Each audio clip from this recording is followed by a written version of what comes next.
pada semua rakyat Johor, bangsa Johor, iaitu pilihan raya telah pun berlalu. Saya minta semua menghormati suara rakyat yang mana rakyat hendakkan kerajaan yang baru.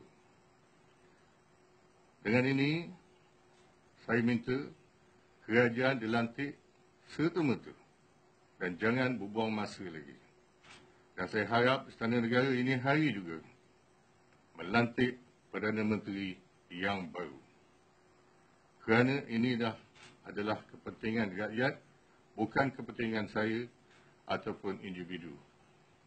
Saya harap perkara ini sampai pada seluruh rakyat Johor dan Malaysia yang mana saya cintai. Terima kasih.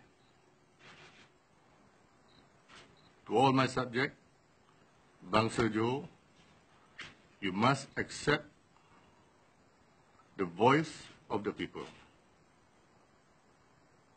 to form the government.